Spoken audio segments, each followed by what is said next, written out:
তোমরা সবাই? আশা করছি সবাই খুব ভালো আছো, সুস্থ আছো। আমিও খুব ভালো আছি। চলে এসেছি নতুন আর একটা ভিডিও নিয়ে।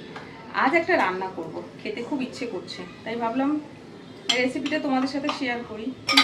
জ্বালা যা ভেঙেই গেল, এইগুলো বড্ড বাজে হয়, স্ক্রুগুলো খালি ভেঙে যায়। এবার এটাকে কি করে ঠিক করব? এই দেখো লিডটা ভেঙে গেল। পুষ, এত দামি দামি কোম্পানির এগুলো কেনা হয়, তারপরেও যদি এগুলো ভেঙে যায় জানি না এটাকে কি করে সেট করতে হবে, পরে ভেবে দেখতে হবে। এখন তো খুলেই গেল। সো যাই হোক, দাঁড়াও, একটা ফোন আসছে, কেটে দিই। এত টেলি মার্কেটিংয়ের ফোন আসে কেন আমার ফোনে কে জানে। যাই হোক, আমি আজকে একটা রান্না করব। গ্যাস তো জ্বালিয়ে দিয়েছি। ঝটপট করে বলি তোমাদেরকে, পনিরের তরকারি রাখা রয়েছে, তাই তার সাথে শুধু চালের ভাত না খেয়ে একটু ভাতটা অন্যরকম প্রকারে খেতে ইচ্ছে করছে। সেটা হচ্ছে বাড়িতে যা সরঞ্জাম রয়েছে সেটা দিয়ে বানানো যাবে হচ্ছে আজকে পিস পোলাও। যেটা বাসন্তী পোলাও হলুদ হলুদ রং হয় সেটা নয়, পিস পোলাও সাদাই হবে। আর পিস পোলাওটা বানাবার জন্য আমি এখানে গোবিন্দভোগ চাল নিয়েছি। কি বলবো আর কি, ধুয়ে রেখেছি। এটা গোবিন্দভোগ চাল নেবার কারণ, আমি গোবিন্দভোগ চালে বানাতে পছন্দ করি না, কারণ গোবিন্দভোগ চালে অনেক সময় হয় না ঝরঝরে হয় না, অনেক সময় হয় গায়ে গায়ে লেগে যায়। কিন্তু তুমি যদি পোলাওয়ের জন্য আলাদা করে চাল কেনো, সিদ্ধ চাল, সেটাতে ভালো ঝরঝরে হয়। এটা তো আতপ চাল, অনেক সময় লেগে যায়। আমি ঠিক কোয়ান্টিটিটা নামাতে পারি না ভালো করে, সেটে সেটে যাবে এরকম হয়। সো যাই হোক, চলো আজকে সেটাই বানাচ্ছি, তোমাদের সাথে শেয়ার করব। ইচ্ছে হলো অনেকদিন পরে একটু পিস পোলাও খেতে, কারণ এরকম ধরনের তরকারিপত্র বাড়িতে থাকে না, রান্নাও হয় না। আর যেহেতু বানাচ্ছি আজকে পিস পোলাও, তোমাদের সাথে শেয়ার করি, কারণ আগে কখনো পোলাও রেসিপি তোমাদের সাথে শেয়ার করিনি।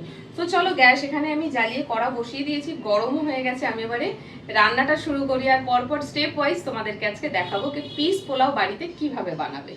তো চলো রান্নাটা শুরু করছি। মোটামুটি সমস্ত কিছু হাতের কাছে গুছিয়ে নিয়েছি। আর আজকে আমি কি বলবো আর কি, খুব বেশি সাজুগুজু করে আসিনি। এমনিও আমি সাজি না, তোমরা জানো। অ্যাকচুয়ালি এর আগে আমি একটা ব্লগ বানাচ্ছিলাম, তারপরে জাস্ট শাড়িটা পরে চলে এসেছি, আলাদা করে কিছু করা হয়নি। এরকমই থাকি, ঠিকই লাগছে আমাকে, খুব একটা খারাপ লাগছে, লাগলে বলো।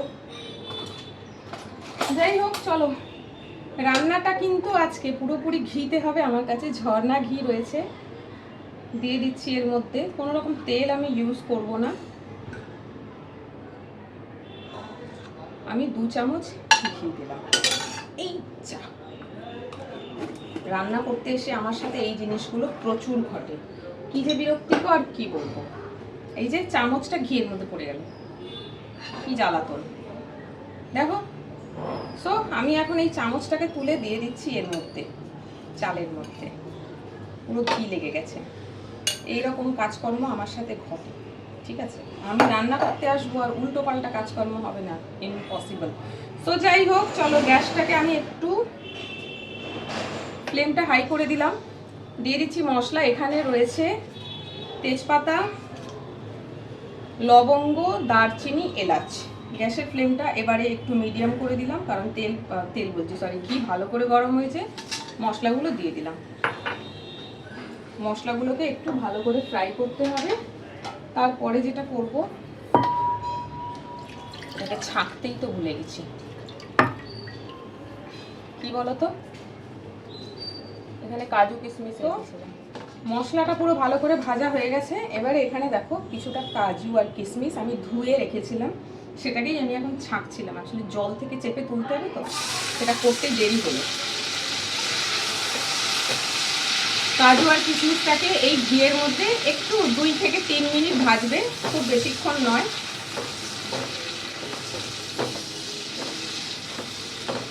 তারপরে দিতে হবে যেটা, সেটা হচ্ছে কড়াইশুঁটি। পিস পোলাও মানে পিস হচ্ছে এখানে মেন। তো আমার এখানে পিস মানে হচ্ছে ফ্রোজেন কড়াইশুঁটি। এখন তো কড়াইশুঁটির বাজার নয়, ফ্রোজেন কড়াইশুঁটি ছিল, সেই কড়াইশুঁটিটাই পুরো জমে গিয়েছিল একদম। সেই কড়াইশুঁটিটাকে আমি জল দিয়ে চেপে তুলে নিচ্ছি।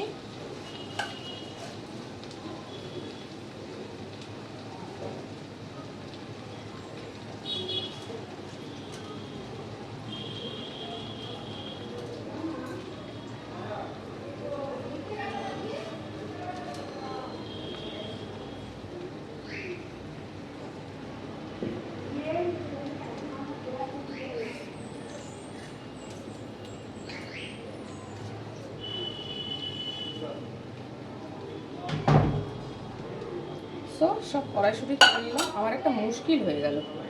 কি মুশকিল জানো তো? তারও বলছি। এই সাইডে এত বড় একটা জানলা লাগানো আছে, আর ওইদিকে লোক চলে এসেছে। লোকজন এসে গেলে আমি অত ভিডিও করতে পারি না, সব হ্যাঁ করে কি হচ্ছে দেখতে থাকবে। তো কড়াইশুঁটি এটা তো ভাজা হয়ে গেছে।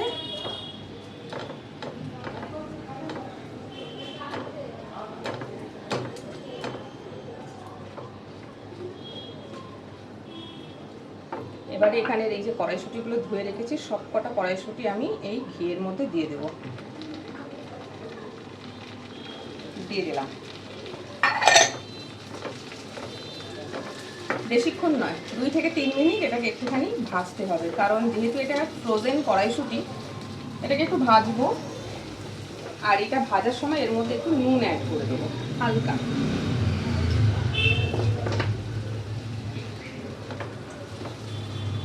দরজা খুলে দাঁড়িয়ে আছে, এই বিরক্তিকর। এখানে খুব তাড়াতাড়ি একটা পর্দা লাগাবো। চলো আমি এটাকে এখন 2 থেকে 3 মিনিট একটু ভাজা ভাজা করে নিই, তারপরে কি করছি তোমাদেরকে দেখাবো।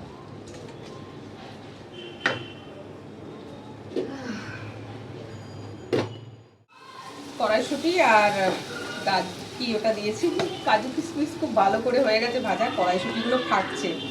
এবারে আমি এই যে চাল ধুয়ে রেখেছিলাম দিয়ে দেবো। তোমরা আতপ চালেও করতে পারো, মানে আতপ চাল মানে এটা তো সিদ্ধ চাল, এই না সরি সব ভুলভাল বলছি, এটা হচ্ছে আতপ চাল। সিদ্ধ চালেও করতে পারো, পোলাও রাইস আলাদা পাওয়া যায়, গোবিন্দভোগ চালেও করতে পারো। এইবারে যেটা কাজ হচ্ছে, চালটা দিয়ে দিয়েছি, চালটাকে খুব ভালো করে এগুলোর সাথে মিক্স করে নিয়ে এটাকেও 2 মিনিট মতন একটু ফ্রাই করব, খুব বেশিক্ষণ নয়, 2 মিনিট ব্যাস। তারপরে লাস্ট ফিনিশিং জল দেব। আর জল তোমাদেরকে বলে দিই, পোলাও বানাতে গেলে জলের অনুপাতটা মেন জানতে হবে, কারণ এখানে কিন্তু আমরা ভাতের ফ্যান ফেলছি না, ফ্যানটা পুরোপুরি শুকনো হবে।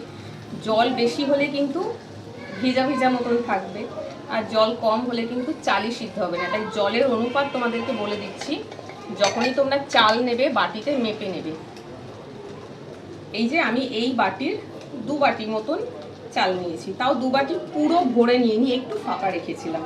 তো 2 বাটি যেহেতু আমি এখানে নিয়েছি চাল, 2 বাটিই ধরছি, তাহলে আমাকে জল দিতে হবে কত? 4 বাটি, মানে বেশি করে একটু দিতে হবে। 2 বাটি 1 কাপ চালের যদি তুমি পোলাও বানো তাহলে তুমি 2 কাপ চাল জল দেবে। আর এখানে যেহেতু এটা একটু শুকনো হবে, মানে সবজি টবজি দিয়েছি পরিমাণে, তো আমি আজকে ভিডিওতে কেন উল্টোপাল্টা বলছি জানি না, সবজি তো দিইনি, খালি কড়াইশুঁটি আছে, মানে এইগুলো পড়েছে তো জলটা এটাও কিছুটা সোক করে নেয়, তাই জলটা একটু বেশিই দেবো আমি এখানটা। এটাই হয়ে যায় মুশকিল, ঠিকঠাকই দিই তাও জানি না কেন গোবিন্দভোগ চালেরটা আঠা আঠা হয়ে যায়। চলো ভাজাভুজি হয়ে গেছে। আর এই রান্নাটা ঘিয়ে করবে, তেলে করবে না, বা যদি ঘি কম থাকে তাহলে তেল আর ঘি মিলিয়ে দেবে। ধরো তেলে তুমি রান্নাটা করে নিলে, নামাবার সময় ওপর থেকে একটু ঘি দিয়ে দিলে, কারণ ঘি না দিলে না সেই গন্ধটা আসবে না। ব্যাস, এটা কিন্তু ভাজা হয়ে গেছে, আর কিচ্ছু করার নেই। হ্যাঁ, একটা কাজ বাকি রয়েছে, সেটা হচ্ছে জল দিয়ে দিই। জলটা এই যে দেখো তোমাদের সামনেই দিচ্ছি জলটা। 2 বাটি চাল বলেছি, আমি এখানটা 4 বাটি জল দেবো। 1 2 3 4, তোমাদের সামনেই দিলাম। অনুপাতটা বলে দিলাম, আগে না আমি জানতাম না, বা অনেকে আছে যারা কুকারে ভাত করে, প্রেসার কুকারে যারা ভাত করে তাদের তো অপশানই নেই ভাতের ফ্যান গালবো। তো বেশ অনেকে আছে না অনুপাতটা খুব ভালো করে জানে, মানে কুকারে ভাত করে অথচ ভাত ঝরঝরে হয়, কারণ জলের অনুপাতটা তারা ঠিকঠাকভাবে দেয়। ব্যাস, আমি জলটা একটু বেশি দিলাম হালকা, বিকজ তোমাদেরকে আমি বললাম যে সবজি টবজি থাকলে অনেক সময় একটু জল শুষে নেয়, জল কমে যায়। অল্প একটু নুন দেবো, খুব বেশি নুন নয়, কারণ আমি যখন সবজি ভেজেছি তখন কিন্তু নুন দিয়েছি। আর একটু ওপর থেকে দেবো চিনি, গ্যাসের ফ্লেমটা আমি একটু বাড়িয়ে দিচ্ছি। চিনি 1 চামচ মতন দেবে, বেশি নয়। এই যে ব্যাস, হালকা একটু মিষ্টি মিষ্টি হলে ভালো লাগে আর কি, পোলাও তো। 1 চামচ বলে কত দিচ্ছি, আর আমি এখানে চিনি ইউজ করছি দেখো I am light, 50% less calorie. এই যে এইটা খাই না আমি চিনি খাই না, তবে কিছু কিছু রান্নায় একটু চিনি ইউজ করতে হয়। সেই ইউজ করার জন্য যে চিনিটা ইউজ করছি সেটা হচ্ছে এই I am light, 50% less calorie বলছে, জানি না কতটা 50%। সো যাই হোক নিলাম। তো আমি এখন না গ্যাসের ফ্লেমটা বাড়িয়ে দিয়েছি, একটু বাড়িয়ে দেবে, এই সময় ফুটবে, এটা যেই ফুটে উঠবে তখন গ্যাসের ফ্লেমটাকে একদম কমিয়ে সিম করে দেবে একদম। আমি এখন এটাকে পুরোটা চাপা দিয়ে দিলাম, এর যে ঢাকনা সেটা তো ভেঙে গেছে, এই যে এটা অন্য লিড।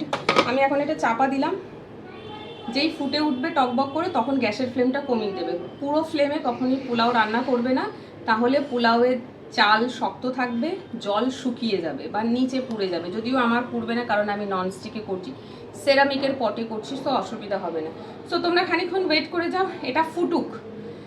ফুটে যখন এটা অনেকটা শুকিয়ে আসবে না, তখন আমি এটাকে একটু নাড়াচাড়া করবো, তখন তোমাদেরকে দেখাবো। চলো, পোলাও প্রায় হয়ে এসেছে। এইবার আমি এখন যেটা করব, ওপর থেকে আরেকটু ঘি দিয়ে দেবো। যারা তেলে পোলাও বানাবে তারা পোলাওয়ের নামাবার জাস্ট একটু আগে একটু আরো ঘি দিয়ে দেবে, তাহলে ঘিটা অল্প লাগলো, মানে ইউজ অল্প করলে কিন্তু ঘিয়ের গন্ধ আর স্বাদটাও পেলে। বাট আমি কিন্তু পুরোটাই ঘিয়ে করলাম। দেখো পোলাও কেমন জল জল ছিল, শুকিয়ে গেছে, কিন্তু আমি এবার ঘিটা দিয়েছি, দিয়ে এটাকে আরেকটু ভালো করে নাড়াচাড়া করব। বেশিক্ষণ আর লাগবে না, আর 5 মিনিট মতন পোলাও হয়ে যাবে। এই যে গোবিন্দভোগ চালে করলে এই একটা প্যাচ প্যাচে ভাব থেকে যায়, যেহেতু এটা সিদ্ধ চাল সেই কারণেই হয়। বাট এটাকে যদি আমি আতপ চালে, সরি পোলাওয়ের যে সিদ্ধ চাল, আমি সব উল্টো পাল্টা বলছি, এটা আতপ চাল, আতপ চালটাই ওরকম লাল লাল করে, কিন্তু যদি আমরা সিদ্ধ চালে করি তাহলে না এই প্রবলেমটা থাকে না। যাই হোক, আমি হয়তো ঠিকঠাক বানাতে পারি না, এটা কিন্তু এখনো হয়নি রেডি। এখন আরও খানিকক্ষণ আমি এটাকে 5 মিনিট মতন এটাকে চাপা দিয়ে রেখে দেবো। চালটা এখনো না একটু ভাত এখানে পড়ে গেছে, ওটা তুলে দেবো না, জাস্ট দেখলাম চাল এখন একটু শক্ত রয়েছে। সেটা আরও 5 মিনিট মতন এরকম দমে বসানো থাক। গ্যাসের ফ্লেম কিন্তু এখনও একদম কমানো রয়েছে, আরও 5 মিনিট গেলে এটা কিন্তু পুরো রান্না হয়ে যাবে। তারপর তোমাদেরকে দেখাবো পোলাওটা কেমন হলো। পোলাও প্রায় রেডি, একটু ভেজা ভেজা মতন কিন্তু রয়েছে, বাট এটাকে একটুখানি গ্যাস বন্ধ করে ছেড়ে দিচ্ছি, একটু ঠান্ডা হলেই খাওয়ার মতন হয়ে যাবে। ওকে, কেমন হয়েছে তোমাদেরকে একটু প্লেটে তুলে দেখাতে হবে। আমি কিন্তু এখন খাবো না, এটা ঠান্ডা হলে তবে খাবো। সো আমি একটু প্লেটিংটা করি, নাহলে তোমরা বুঝতে পারবে না কেমন হলো রান্নাটা। আর এই যেটা তুলছি এটাই ঠান্ডা হোক, আমি খাবো, আর বাকিটা রাখা থাকবে, বাড়ি নিয়ে যাব রাত্রিবেলা। বাড়িতে আজকে মা বানিয়েছে চিলি চিকেন, তো ওদের এই পোলাওটা পেলে ভালোই হবে। সো এই দেখো, দাঁড়াও 1 মিনিট, গ্যাসটা বন্ধ করে দিলাম, পেছনে সরিয়ে দিচ্ছি, এটাকে চাপা দিয়ে দিচ্ছি। এই যে দেখো, গন্ধ কিন্তু দুর্দান্ত। এই হলো পিস পোলাও, এটা ঠান্ডা হলে তবে ঝরঝরে হবে। এটা আমি এখনই এরকমই ছেড়ে দেবো। আর আজকে আমি যেটা খাবো হচ্ছে পনিরের তরকারি দিয়ে। এই দেখো, এটা আমি বানাইনি, এক দিদির জন্মদিন ছিল আমার কাজের ওখানে, সে আমার জন্য, আমার ছেলের জন্য অনেক খাবার পাঠিয়ে দিয়েছে। আমার খাবার হচ্ছে এটা, সঙ্গে বাসন্তী পোলাও দিয়েছে, দেখাচ্ছি। এই দেখো, ছেলের আর আমার জন্য বাসন্তী পোলাও। বাসন্তী পোলাওটা আমি যদি খেয়ে নিই এখন, তাহলে পরিমাণে কমে যাবে। আর বাড়িতে তো শুধু ছেলে নেই, আমার মা আছে, ভাই আছে, তো ওরা কি মুখ দেখবে? তাই জন্য ভাবলাম ওটা খাবো না, ওটা নিয়ে যাব, থাক, আমি আমার জন্য আলাদা করে একটু পিস পোলাও বানিয়ে নিই। তোমাদের জন্য রেসিপিটাও শেয়ার করে দিতে পারবো, একটা ব্লগও হয়ে যাবে। আর পনির তো রয়েছেই, আর ছেলের জন্য চিকেন দিয়ে দিয়েছে, চিকেন আর পোলাও হয়ে যাবে। আমার জন্য দিয়েছে পনির, পনিরটা আমি আর বাড়ি নিয়ে যাব না, পনিরটা আমিই খাবো আর এই পিস পোলাওয়ের সাথে। সো চলো, আজকের ব্লগটা এখানে শেষ করছি। তোমরা ভিডিওটা দেখো, কেমন লাগলো কমেন্ট করে জানিও। টাটা।